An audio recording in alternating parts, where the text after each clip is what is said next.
इस कथा के माध्यम से उसने दिव्य स्तुति करी। देव देव जगन्नाथ गोविंदम पुरुषोत्तम नारायण ऋषिकेश पुण्य श्लोकाच्युताप्यया।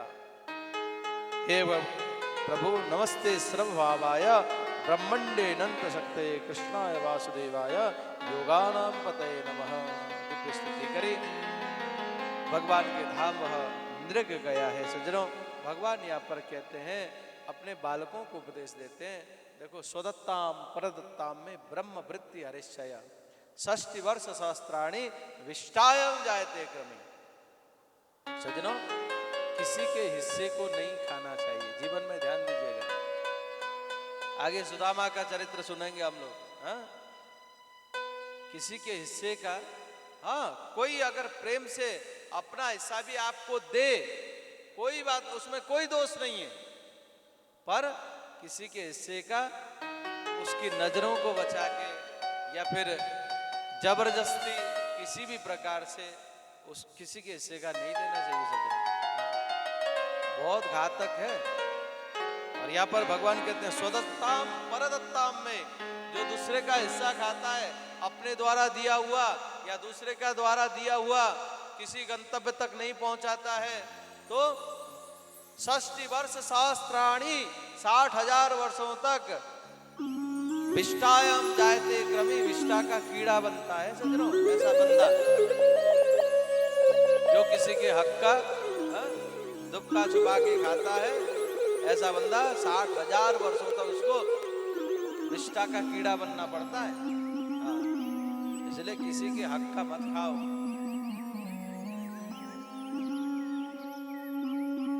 अपने पुरुषार्थ का खाओ, कम खाओ, गम खाओ। सज्जनों, जीवन में आनंद के साथ जीने के लिए बहुत कुछ की जरूरत नहीं है। सज्जनों, ध्यान देना, अक्सर मैं कहा करता हूँ, सेट तो हमने अपने घर में प्रत्येक चीज के रख लिए। सोफा सेट, सबके सेट है हमारे घरों में, परंतु हमारा माइंड हमेशा अपसेट है। क्या, किस काम का है वो सेट? बताओ क्यों जी? अगर माइंड हमारा अपसेट है तो सेटों का कोई उपयोग नहीं है। सज्जनों, इसलिए माइंड अपसेट मत रखो। अनेकों सेट को, अनेकों प्रकार के सेटों को सेट करने के लिए अपने माइंड को अपसेट मत करो। हाँ,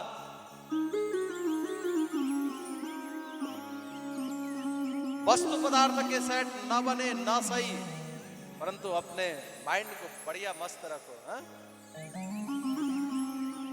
आनंद ही आनंद है जीवन। स्वदत्ताम परदत्ताम में ब्रह्म वृत्ति 60 वर्ष सहस्त्राणि विष्टायम जायते क्रम। ये कथा बतलाई। सज्जनों, आगे पौंड्रक का भगवान ने उद्धार किया है। ये पौंड्रक जो है, प्राचीन काल में भी, भगवान के समय में भी ऐसे दुष्ट लोग थे जो कि साक्षात अपने को भगवान मानते थे, भगवान घोषणा करते थे। ये पौंड्रक भी ऐसा ही था। पौंड्रक ने भी कह रखा था सबसे, देखो मैं भगवान हूं। हाँ, भगवान द्वारकाधीश मैं ही हूं, वो तो नकली है। पहले भी ऐसे दुष्ट लोग थे, आज के समय में भी है। आज सज्जनों, भगवान ने उसका उद्धार किया। देवर्षि नारद भगवान के ग्रस्त आश्रम के चर्चा करने के लिए द्वारका में गए। विचार करते नारद जी, देखो तो सही, संसार में बंदा एक पत्नी से परेशान है।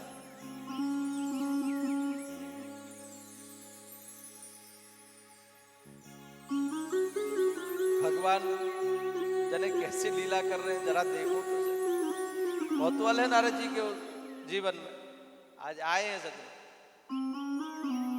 सर्वप्रथम रुक्मिणी महारानी के भवन में गए।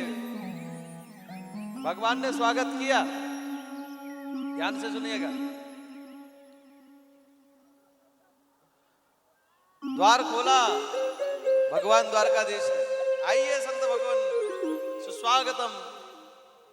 संत चरण, आपके चरण हमारे घर में पर पधारे।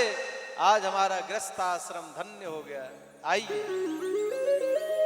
और बैठा करके संत का चरण प्रक्षालन किया। सज्जनों, भगवान ने इस लीला से भी भगवान बताना चाहते हैं कि देखो सदगृहस्थ का कर्तव्य क्या है। ब्राह्मण संत अतिथि आए तो किस प्रकार से हम व्यवहार करें। उसके उपरांत सज्जनों भोज्य पदार्थ ला करके रुक्मिणी मैया ने नारद जी को दिया है, द्रव्य दक्षिणा प्रदान किया। वहां से आगे गए, जाम्बवती के महल में गए। जाम्बवती के महल में भवन में भगवान वहां भी है। आज विचार करते हैं नारद जी महाराज, देखो इधर रुक्मिणी जी के वहां भी भगवान थे और यहाँ भी अंदर अंदर ही कोई रास्ता बना रखी है इनने। हाँ? आज नारद जी महाराज के मन में एक भाव भी आया है सज्जनों कि आज देखो थोड़ा सा जो है कुछ अगर ऐसा दिखता मुझे है तो कहीं थोड़ी सी आग द्वारका में लगा के आता हूं। कौतूहली ऋषि है ना नारद जी महाराज। कोई अकेली देवी मिल गई तो ऐसे भड़काऊंगा कि भगवान के ग्रस्त में भी थोड़ा सा युद्ध हो जाए। हाँ, कौतुक करने के लिए। सत्यभामा के महल में जैसे गए, द्वार खटखटाया, द्वार खोलने कौन आया? भगवान द्वारकाधीश। आइए नारद जी आइए, वर्षों बाद आज आए, बड़ी कृपा करी आपने। सत्यभामा जल लेकर के आओ। चरण धोने, संत के चरण धोना है ना, संत का आगमन हुआ है। मानो नारद जी विचार करते हैं भगवान अभी तो आपने धोया, अब इसमें क्या रखा है चरण में? कुछ नहीं है, जितना भी धुलता 2 जगह धोया, तीसरी बार धो रहे हो आप। आज विचार करते हैं। अब नारद जी विचार करें, देखो तो फलाने के में भी उनमें भी, सत्यभामा के में भी है, जाम्बवती के घर में भी है, रुक्मिणी जी के घर में भी है। अब ऐसा करूं मैं कहीं दूर जाकर के, दूर महल में जाकर के कुंडा खटखटाऊं। दूर जाके खटखटाया तो भी द्वार किसने खोला जानते हैं? किसने खोला? जोर से बोलिए, किसने खोला? भगवान ने ही खोला भैया। हाँ, भगवान ने ही खोला द्वार। चौथी जगह पे भी, कालिंदी के घर में भी। आइए नारद जी आइए, हमारा गृहस्थ आश्रम धन्य हो गया। वही सब लीला है, पूजन करना, भोजन कराना। अब नारद जी विचार करते अरे राम राम राम राम, कितना खाऊंगा? वहां खीर, वहां रबड़ी, वहां रसमलाई, वहां गुलाब जामुन, वहां चमचम। हाँ महाराज खूब चकाचक। अब तो जगह भी नहीं है। अब 5वीं जगह पे गए, सत्या के घर में जैसे गए, कुंडा खटखटाया, किसने खोला? जोर से बोलो, बोल भी दो। भगवान ने ही खोला। क्यों खोलेगा? नहीं खोला अब की बार भगवान ने। भगवान ने नहीं खोला अब की बार सत्या ने खोला दरवाजा। नारद जी विचार करते अच्छा अब मिल गया मौका, अब ऐसे पाठ पढ़ा के जाऊंगा तो भगवान के घर में भी गृह युद्ध हो जाएगा। और जैसे आगे बढ़े, इस विचारधारा को सोचते हो नारद जी आगे बढ़े तो देखा उद्धव जी के साथ बैठे चौसर खेलते भगवान। आओ नारद। अरे यहां भी आप? भगवान कहते हैं नारद यहां की क्या बात है?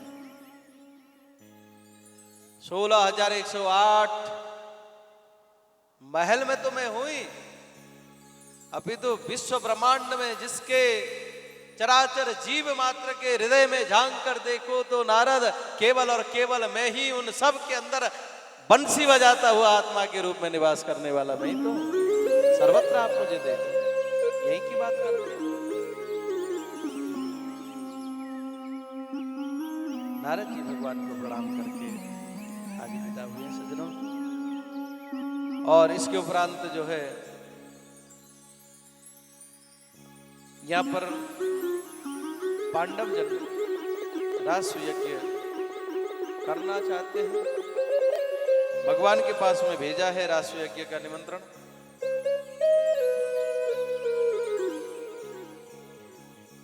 मानो भगवान कहते हैं कि देखो राष्ट्र यज्ञ करने के लिए सब राजाओं को जीतना पड़ता, तुमने क्या सबको जीता? बोले महाराज सबको तो जीत लिया परंतु जरासंध अभी बाकी है, जरासंध को नहीं जीत पाए। उधर सज्जनों ये जरासंध जो है ना, इसने 20,000 राजाओं को बंदी बना करके रख रखा है। आज राजाओं ने भी स्तुति करी, कृष्णाय वासुदेवाय हरे परमात्मने प्रणत क्लेशनाशाय गोविंदाय नमो नमः। हे भगवान हमारे क्लेशों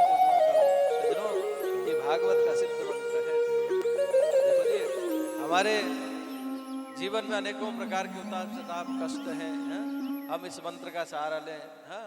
कृष्णाय वासुदेवाय हरये परमात्मने प्रणतः क्लेशनाशाय गोविंदाय नमो नमः। हे प्रभु कृष्णाय वासुदेवाय, हे भगवान, हे श्री कृष्ण वसुदेव नंदन, हरे हमारे कष्टों को हरो। हरे परमात्मा ने, हे परमात्मा, हे परमात्मा, प्रणतः हम आर्त भाव से आपको पुकारते हैं। क्लेश नाशाय, हमारे कष्टों को दूर करें। प्रणतः क्लेश नाशाय गोविंदाय नमो नमः। हे गोविंद भगवान, आपके चरणों में नमन है। हमारे दुख कष्ट पीड़ा को हरने की आप कृपा करें, क्योंकि और किसी में सामर्थ्यता नहीं है कि हमको हमारे कष्ट को दूर करे। आप में सामर्थ्यता है, इसलिए हे प्रभु मैं आपके शरण में हूँ, मैं आपके शरण में हूँ। पाही माम, आप मेरी रक्षा करो। इस भाव से सज्जनों हम इस मंत्र का जाप करें ना।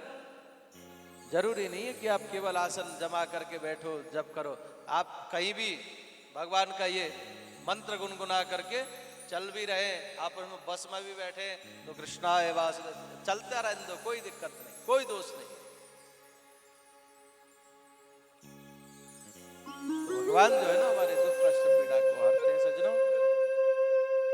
देव उन ब्राह्मणों ने, उन राजाओं ने जो कैद में थे, उन राजाओं ने प्रार्थना किया तो भगवान ने उन राजाओं की प्रार्थना सुनी है। आज उधर पांडवों का भी यज्ञ का निमंत्रण काढ़ गया है। अब जब तक जरासंध को नहीं जीतेंगे तब तक नहीं हो सकता, तो पांडवों के यहाँ जाकर के सर्वप्रथम कन्हैया ने ब्राह्मण का रूप बनाया द्वारकाधीश ने, और भीम और अर्जुन को लेकर के जरासंध की राजधानी में पहुंचे हैं सज्जनों। जरासंध देखो जी, जब से कल के कथा प्रसंग में सुना आपने कि जरासंध जब भगवान से युद्ध करने 18वीं बार गया तो ब्राह्मणों को अनुष्ठान में बैठा करके गया और ये कहा कि ब्राह्मणों यदि मैं जीत गया कृष्ण से तो तुम्हारा मैं भक्त बन जाऊंगा, अगर हार गया तो सूली पे चढ़ाऊंगा, कहा था ना उसने। तो आज भगवान के चरणों में प्रार्थना, प्रेयर, स्तुति, वंदन, नमन किया ब्राह्मणों ने, तो भगवान जो है भाग खड़े हुए, इधर जरासंध को विजयश्री मिली। तो उस समय से ये जरासंध ब्राह्मणों का भगत बन गया है। अगर ब्राह्मण कुछ भी मांगता तो ये मना नहीं करता। नित्य प्रति ब्राह्मणों को जब तक दान नहीं देता सज्जनों, ये जो है अपने दान गद्दी में बैठता है, दान गद्दी में बैठ करके दान देता है। ब्राह्मण जो मांगे सब देता है, भगत बन गया पूरा ब्राह्मणों का।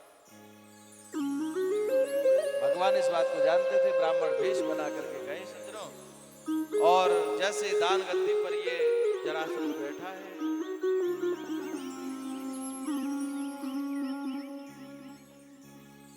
जरासंध ने कहा मांगो ब्राह्मण देवता, जो मांगोगे सो मिलेगा। आप सबन के आशीर्वाद से उस भगोड़े से मैं युद्ध में जीत पाया हूं, मुझे विजयश्री मिली आपकी कृपा से, इसलिए आपके लिए तो मैं अपने प्राण भी न्यौछावर कर सकता हूं।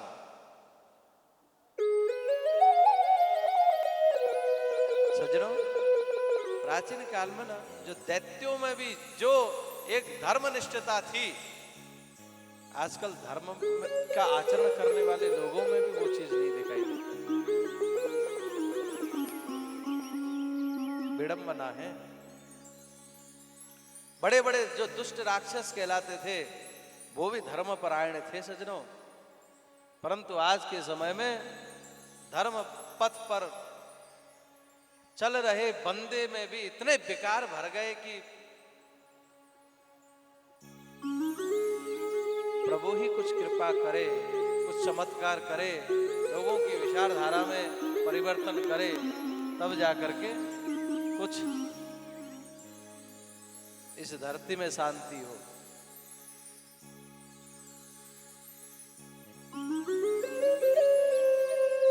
कहा क्या मांगते हो, जो मांगोगे सो मिलेगा। भगवान ने तब कहा युद्धम नो देहि राजेंद्र द्वंद्वसो यदि मन्यसे, युद्धार्थिनो वयं प्राप्त राजन्यानान्यकांक्षिणः। भगवान कहते हैं राजन, युद्धम नो देहि राजन, हे राजन तुम देना चाहते हो हमें तो तुम हमें मल्ल युद्ध दो।